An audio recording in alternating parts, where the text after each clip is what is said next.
Vous voulez savoir le régime pour l'Amérique, le seul régime qui fonctionnerait?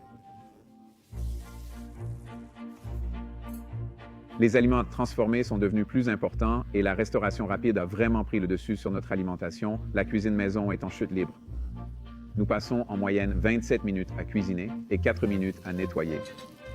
Ces 4 minutes devraient vous dire quelque chose. Je veux dire, quel genre de nettoyage pouvez-vous faire en 4 minutes? Vous pouvez froisser une boîte à pizza et gratter des assiettes. Mais vous ne vous attaquez probablement pas à une casserole. Ce que cela suggère, c'est que même cette définition de cuisine peut être assez diluée. Les taux de cuisine maison ont chuté de moitié depuis le milieu des années 60. Et ce n'est pas une coïncidence. Et en fait, le lien a été assez bien démontré. À mesure que les taux de cuisine maison diminuent, les taux d'obésité augmentent. Et si vous regardez autour du monde, les pays où la cuisine maison est encore saine, cette tradition, cette pratique ont des taux d'obésité plus faibles. J'ai décidé que la meilleure façon d'encourager les gens à cuisiner était de leur rappeler à quel point c'est un travail magnifique et miraculeux. C'est le cas. On nous a presque fait croire que cuisiner est une corvée, une tâche pour laquelle nous n'avons pas le temps ou les compétences. On idéalise la cuisine dans notre société actuelle. On regarde tous des émissions de télévision sur ces chefs héroïques et athlétiques qui réalisent des prouesses incroyables pendant que le temps défile derrière eux. Ça a l'air terrifiant. On dirait qu'il vaut mieux laisser ce boulot aux professionnels.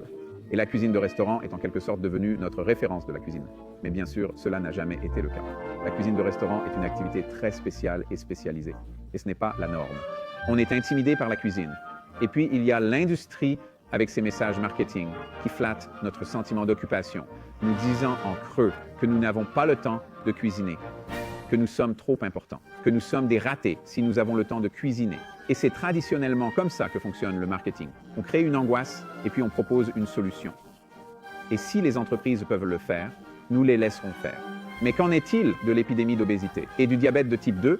Vous voulez connaître le régime alimentaire pour l'Amérique, le seul régime qui fonctionnerait? Mangez ce que vous voulez, mais cuisinez-le vous-même.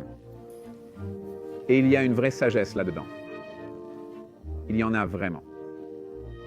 Ça peut résoudre une multitude de problèmes. Ça en cause quelques-uns aussi. On peut parler du temps et de tous les obstacles à la cuisine, mais ça résout. Ça résout le gros problème.